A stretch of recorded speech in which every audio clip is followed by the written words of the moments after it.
Good afternoon, ladies and gentlemen, friends and colleagues. Firstly, let me say it's a great pleasure to share a symposium with Gordon. Gordon and I were veterans together on the World Federation of Haemophilia Executive Committee, and it's a pleasure to work with you again.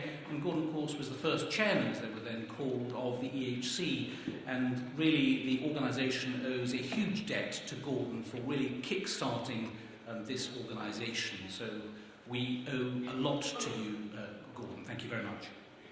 Right, I'm going to kick things off by talking about the Treatment Centre certification programme, which I've been involved with, an initiative which has been, as we'll hear, it's been a number of partners have been involved in this project.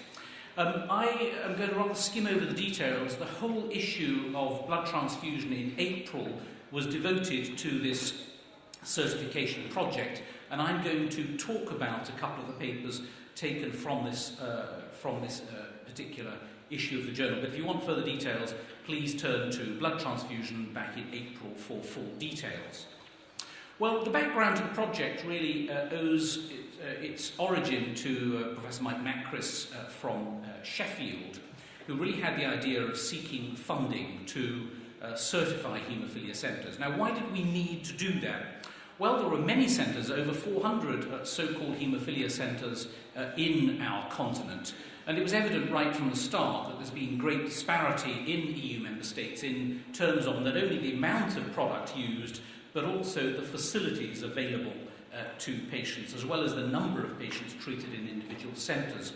Now, the whole point of the project was to set quality standards for haemophilia centres, and therefore establish criteria for certification. What do we mean by a haemophilia centre? And this, of course, helps to ensure equity of treatment throughout our continent. Now, just to expand a little bit on the justification for this, I want to refer to a paper from the EHC published last year, which was Haemophilia Care in Europe. And by the way, let me say at the outset, if anyone wants copies of this talk, or indeed my talk tomorrow afternoon, please do feel free to take copies. I'm very happy for people to do that. There's no need to take any notes. Sit back, imagine you're flying business class somewhere exotic. Sit back, relax, and don't take any notes. So Haemophilia Care in Europe, a survey of 35 countries, was published last year, and this is already well documented that there is huge difference, of course, in the amount of product. This is already well understood and known, from less than 1 unit per capita up to, in some countries, as much as 8 or 9 units per capita. But that isn't the only disparity in care.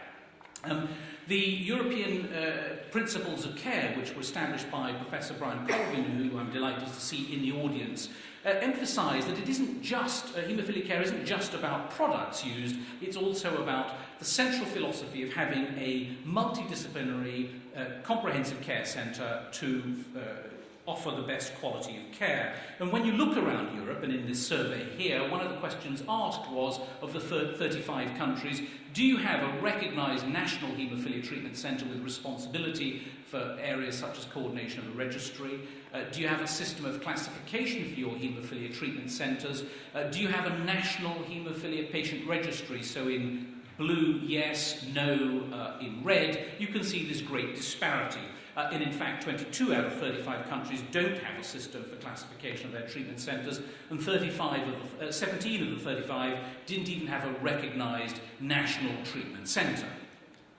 I mean, this is just showing, the print is too small for you to see here, but the variability of specialist services in the 35 countries, in blue, yes, red sometimes, green, never, and unknown, ranging from emergency medicine to genetics and urology. Let me summarise that in this slide here, that if you look at the deficiencies in comprehensive care, if you look at which countries answered sometimes or never, there was sometimes or never psychological or social support in 20 countries, deficiencies in pain management in 19 countries, rheumatology 16, genetics, very importantly, in 15 countries, and physiotherapy. And that point is emphasised in this slide here. Looking at the availability of specialist services throughout Europe, we go from the least available to the most available. Not surprisingly, the most available multidisciplinary additional service is orthopaedics.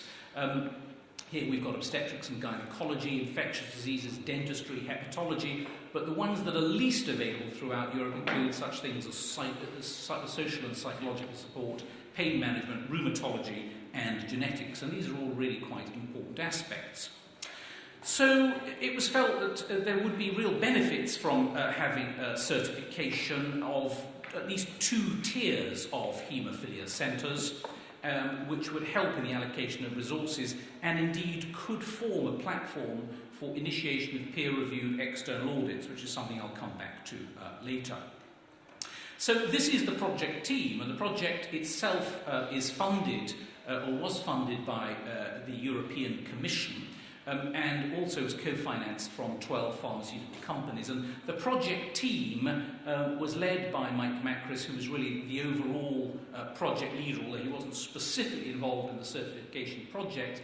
And for this, WP stands for Work Package, by the way, that's just European Commission speak for these projects, was Gabriele Calizzani, the coordinators Fabio Candura, Amanda Bock from EHC. I was roped in as a haemophilia expert, and the consultant methodologist, who was a very good statistician, and she's been involved in this, it was Ivana Menichini. As you might imagine from the names of those members, we had to meet in Rome. That's quite a nice place to meet. And I'm sorry to say that this whole project took over a whole year of meetings in Rome. But there you are. Such is life. Somebody has to do it, I guess. So, the methodology is set out in some detail in Fabio Candura's article in Blood Transfusion, which I alluded to earlier. And believe me, I don't mean this jokingly, there was a lot of work that went into this.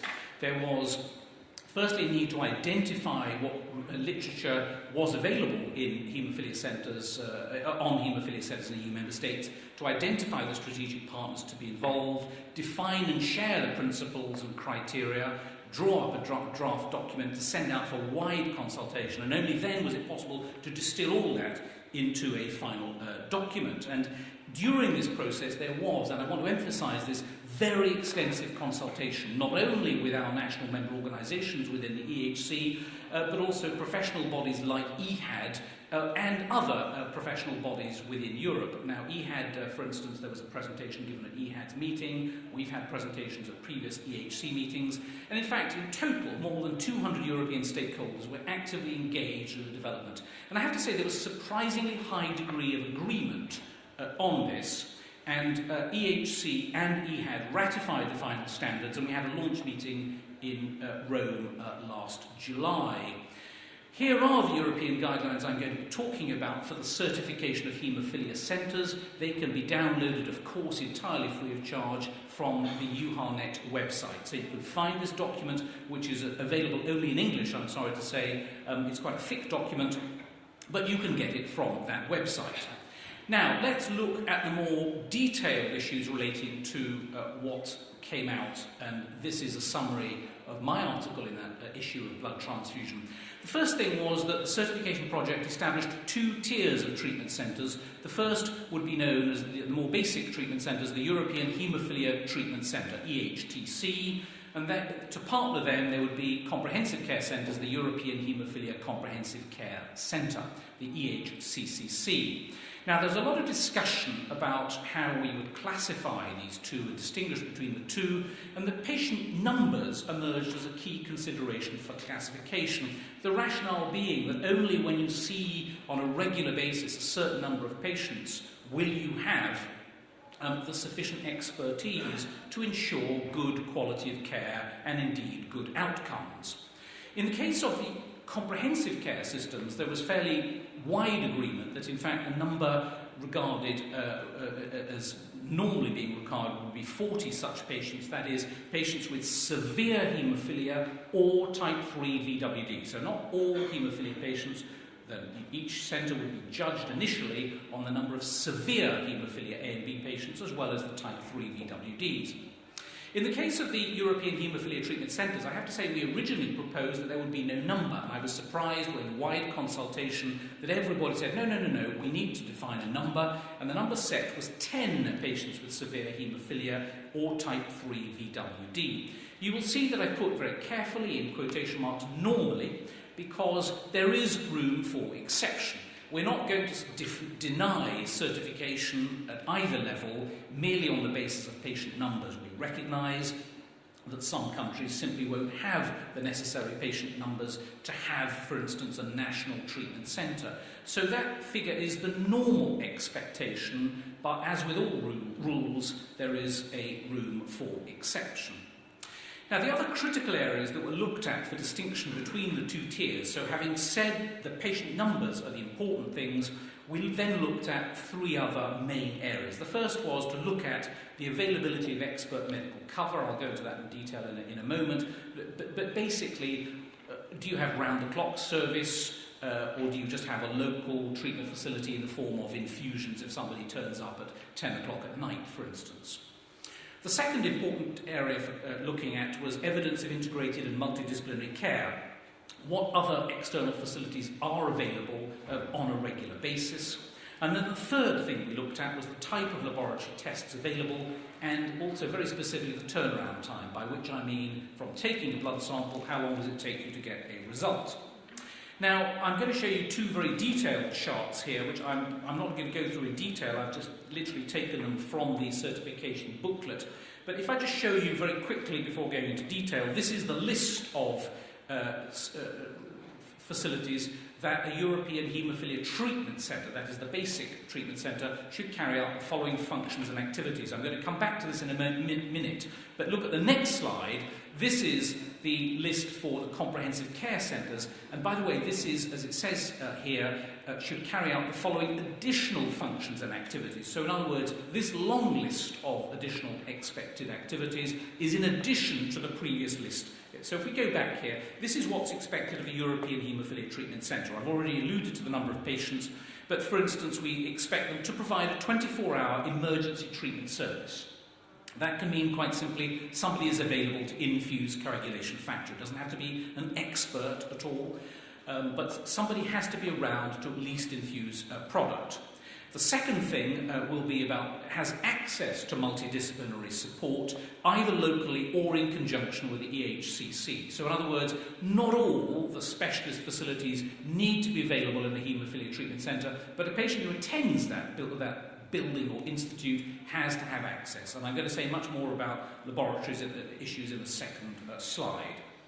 If, on the other hand, we consider the criteria for a comprehensive care centre, in addition to the requirement to have 40 patients, there is a clear expectation that there'll be 24-hour advisory service for patients, families, hospital doctors, and indeed there should be expert care. There should be a 24-hour laboratory service for clotting factor assays and inhibitor screens. So if you need a factor assay at 2 in the morning, a comprehensive care centre should be able to offer that, but not a haemophilia treatment centre.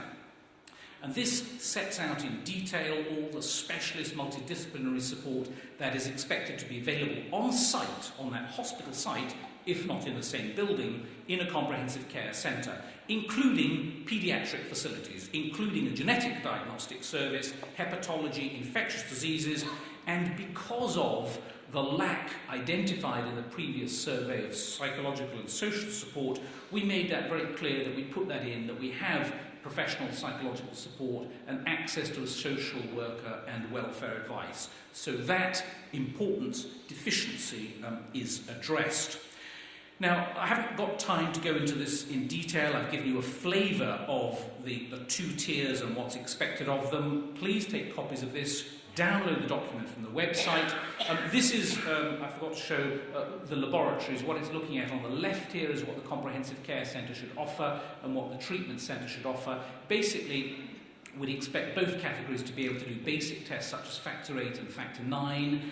On the other hand, a comprehensive care centre should be able to offer more specialist tests such as von Willebrand factor levels and platelet aggregation. There is a tight and short turnaround time expected in comprehensive care centres. Notice that both EHCCs and EHTCs should be able to offer inhibitor screening. That doesn't necessarily mean dosing, but they should at least be able to do that. Where have we got to so far? Well, the system is now live for applications, has been for some months actually, and a total of 91 applications have been received from 29 countries so far. And in fact, in your package that you received for this meeting, you should have found a little notice about this project from Mike Macris inviting people to apply. Now, the applications are reviewed by a quite separate committee. This is called WP5 committee. And these members, because to avoid conflicts of interest between those who set the standards and those who apply them, and I think it's important to emphasise, because the designation is based on self-certification, you need to be aware that when you put your application in, this goes to some very knowledgeable and experienced people. It includes, for instance, Brian O'Mahony, it includes Professor Manucci, it includes Professor Philippe Merluz from Geneva, who's the president of EHAD at the moment.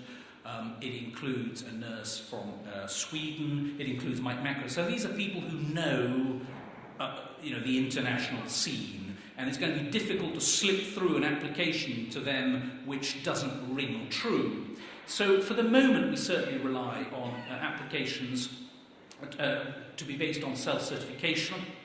Bear in mind that the data you submit, and it's a 19-page form for comprehensive care centres at least, is displayed online, and therefore people can review it and say, well, I'm not sure that's actually true. The plan is that initially the certification will last for 3 years, and the plan is also to develop an external audit scheme in due course, and indeed we've had some discussions about that during this, just before the meeting actually, and I hope this will be an issue taken forward by EHAD together with EHC in future years. And you can see that already 68 countries have been designated as comprehensive care centres, have been designated as CCCs, and 11 EHTCs. We also felt that this could serve as a model for other rare disease groups. EHC does work with other rare disease organisations such as Eurordis, and we believe that the model we have developed could serve as a treatment model for other rare diseases. This is, if you look at the UHAMNet website, this is literally posted from the other day. You can look at countries and click on them and get all the contact details. I think I've done that in 20 minutes. I'm going to finish there and be delighted to answer any questions. Thank you very much.